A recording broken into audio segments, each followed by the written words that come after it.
El CEPA ha elaborado, ha difundido un informe que se elaboró a través de una encuesta que ustedes realizaron durante todo el mes de septiembre en cuanto al tema de consumo, y lo realizaron esto de acuerdo al nivel socioeconómico de las familias. ¿Qué arrojó esta encuesta? Bueno, en primer lugar te muestro... Retracción del consumo, a ver. En la placa, estos son datos generales, ¿no? Fíjate, lo primero, lo que más se retrajo, casi un 70% de recreación. Claro, yo no tengo plata, dejo de salir a comer afuera, no voy al cine. Parece razonable que yo recorte básicamente lo que tiene que ver con actividades de recreación. Fíjate lo que sigue, todo lo naranja, con alimentos, carnes, gaseosas, jugos, frutas y verduras. Entre el 43 y el 54%. ¿Esto qué es?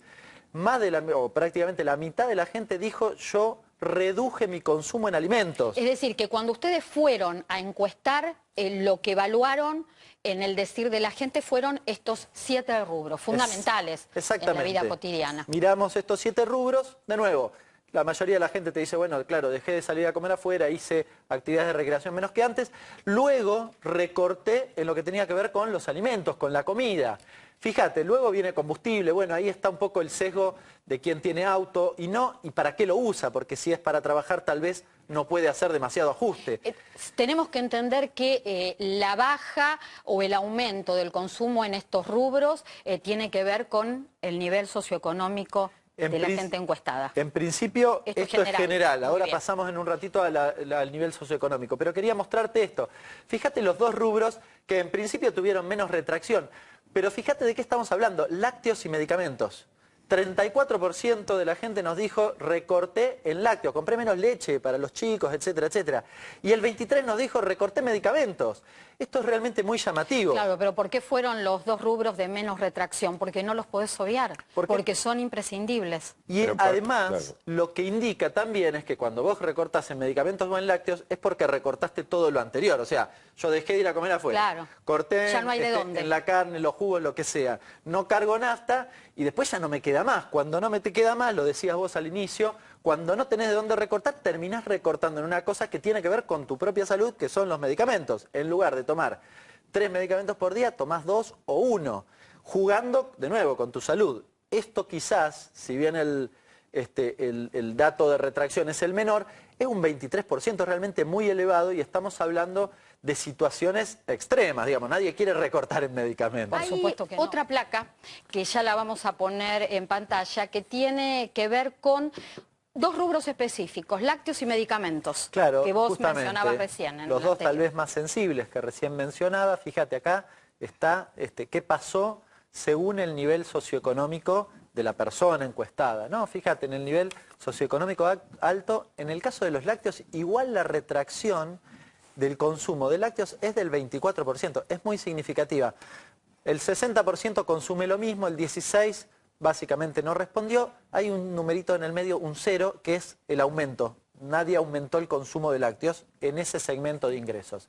En el socioeconómico medio, la retracción es mayor, 33%, y fíjate, en el socioeconómico bajo, 42% de las personas nos dijeron, es decir, la gente que tiene menos ingresos, el 42% nos dijo que consume menos leche, básicamente, probablemente. Pero es a lo que volvemos, un producto fundamental en la canasta básica. Uno piensa en las personas mayores, pero en los chicos.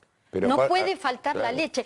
Uno de los productos que más aumentó, y esto dicho por el INDEC en la información oficial, fue la leche en sachet.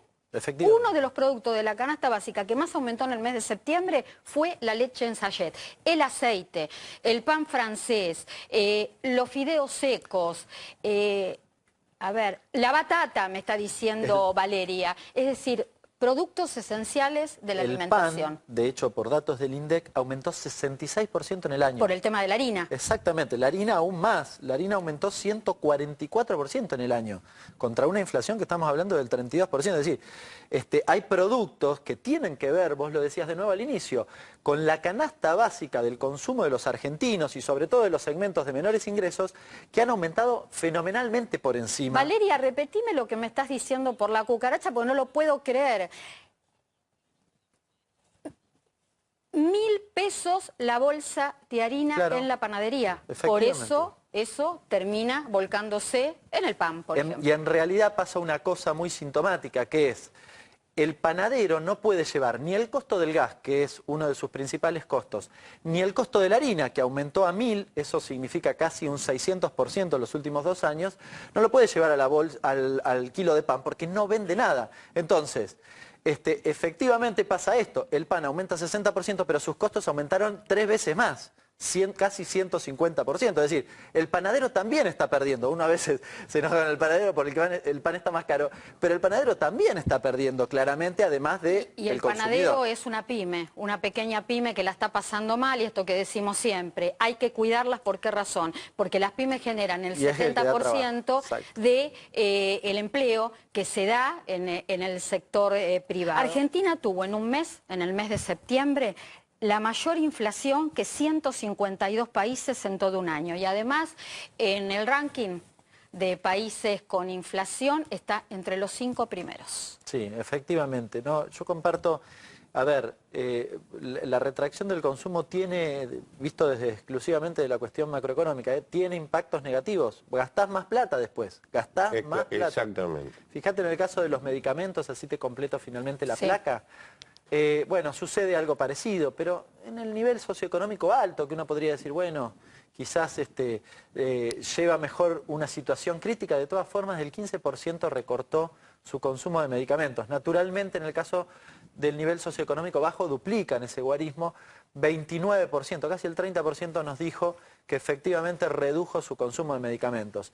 Esto realmente es grave, estamos hablando de una situación crítica, y vuelvo a lo que decía hace un ratito. Cuando recortás en medicamentos es porque recortaste todas las demás cosas y no tenés de dónde sacar la plata adicional. Vos lo ilustrabas recién en el número, claro, 9.300 contra 25.000. Tenés que más que duplicar tu ingreso, tenés que apelar a tus hijos, a tus vecinos, a tus amigos. Si vos estás pensando que la inflación finalmente este año va a estar entre el 45 y el 50%, nada de eso finalmente resiste, ¿no? Digo, el caso de los jubilados, o el caso de cualquier paritaria, de los asalariados privados registrados, está entre el 26 y el 28% en el mejor de los casos. Es decir, estamos perdiendo una parte del poder adquisitivo realmente muy sensible, pero es resultado de la inflación que vas teniendo. ¿Por qué traigo a la mesa? 15, originalmente. Claro. Y las discusiones se giraron en torno a eso, ¿no? Claro. Entonces vos pensabas, tal vez, en realidad originalmente era del 8 al 12, en promedio del 10, el presupuesto se había hecho con esa pauta, después se modificó al día siguiente al 15, estoy hablando del presupuesto 2018, sí. Y bueno, quedó muy corto, ¿no? Desde abril en adelante con la corrida cambiaria, claramente nos dimos cuenta que eso Ahora, no iba a pasar. Hernán, ¿cómo se gana esta batalla? Aprovechemos a hablar de este tema que en estos días se está discutiendo, el presupuesto 2019. ¿Cómo se gana esta batalla contra la inflación? ¿Equilibrando las cuentas públicas? No, yo creo que ese es un poco el diagnóstico del gobierno, y creo que no es un problema fiscal, sino que tiene otras aristas. El problema acá es la escasez de dólares que tiene la Argentina, y lo hemos visto justamente en la corrida cambiaria sufrida, insisto, desde abril al día de la fecha. ¿Por qué digo esto? Bueno, porque para que no se nos escape el dólar, tenemos tasas de interés elevadísimas, y eso trae un impacto fenomenal. Sin embargo, cada vez que se escapa el dólar, una economía dolarizada como la que tenemos nosotros, también se te escapan los precios. Entonces, teniendo en cuenta que una de las razones o entre los motivos de esta inflación de septiembre del 6,5 estuvo el alza del dólar que en alrededor del 10%. Sí, yo creo que es exclusivamente eso, tanto en precios mayoristas como en minoristas. Por eso, no solo el 6,5, sino lo que vaya a venir de inflación en octubre, si bien también tiene el sesgo de lo que tiene que ver con servicios, va a estar muy influenciado por esta misma devaluación. Pero no va a desacelerar la inflación teniendo en cuenta que el dólar bajó y se mantuvo estable. En octubre es difícil que baje mucho, por probablemente todo lo demás. No del 6,5, no, porque, a ver, por ejemplo, en el aumento de la inflación mayorista, este mes tuviste aumento en cemento y cal del 12%. Eso, cuando vos lo consumas el mes que viene, en octubre, ahora, claro, el que está construyendo ahora, lo paga ahora, con lo cual se mide ahora en la minorista, ¿bien? Entonces tiene como una especie de efecto para el mes siguiente, que es lo que vamos a vivir en octubre. Tal vez en noviembre y en diciembre suele ser un mes de inflación alta, noviembre no tanto, tal vez allí haya una baja de inflación, pero bueno, de todas formas vas a tener un impacto por la evolución de estos precios que recién... Recordemos los aumentos de octubre: gas, empresas lácteas, boletos de colectivo de Ciudad y Gran Buenos Aires, trenes metropolitanos, peajes, naftas, planes de salud y expensos. Hernán, lo último, estamos hablando de toda la necesidad, de la gente que la está pasando mal. El programa del Fondo Monetario Internacional incluye una salvaguarda social del 0,2% del Producto Bruto Interno, que se puede utilizar sin condicionamientos específicos. ¿Se puede volcar en más inversión social? Bueno, en realidad por ejemplo, el acuerdo, destinada a los jubilados y pensionados. En el caso de los jubilados no, porque el acuerdo original, y no se modificó eso en el nuevo acuerdo, con el Fondo Monetario Internacional, es que esa garantía se acota exclusivamente a la asignación universal por hijo y asignación universal por embarazo. Por eso, efectivamente, hubo un bono este año, en parte justamente por ese guiño, si se quiere, que le hizo el Fondo Monetario al gobierno en el acuerdo, y puede haberlo en el año próximo, pero no se ajusta al caso de los jubilados en ningún segmento de ingresos. La verdad que hubiese sido tal vez necesario que pudiera alcanzar tal vez a los jubilados de la mínima. Bueno, esto no está incluido en la pauta. No impide que el gobierno pueda llegar a aplicar un bono, ¿no? Digamos, eso en realidad, a ver, yo me quedo con algo. Se realizó esta semana un seminario de asignación universal por hijo, organizado por el Ministerio de Salud y Desarrollo Social de la Nación, junto con el Banco Mundial y UNICEF. Y en esa oportunidad, el periodismo le preguntó a Carolina Stanley, ministra a cargo de esta cartera, y también a Emilio Bassa Bilbaso, titular de ANSES, acerca de un plus para jubilados y pensionados.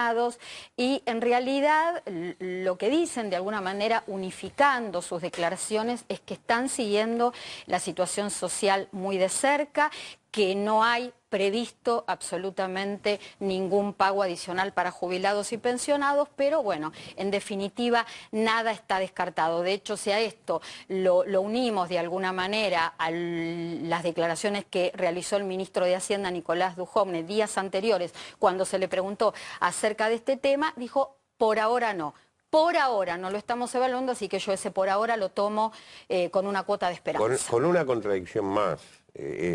Yo creo que más que esperanza hay que tomarlo también con el criterio de derecho. Es un derecho de los que pusieron la plata, y la seguridad social no es plata del Estado. No, y los jubilados, la verdad que es lo que hablábamos recién, están en una situación de vulnerabilidad absoluta, ¿no? A ver, efectivamente el gobierno puede hacerlo. Pongo un ejemplo. Hace unos días atrás, cuando se discutió la cuestión de esta compensación a las distribuidoras del gas, sí, efectivamente modificó lo que tenía previsto para el presupuesto del año próximo, en aproximadamente 15.000 millones de pesos, con lo cual efectivamente podría ser algo parecido con los jubilados, que creo que corresponde a esta altura del partido en virtud de los números que mencionamos.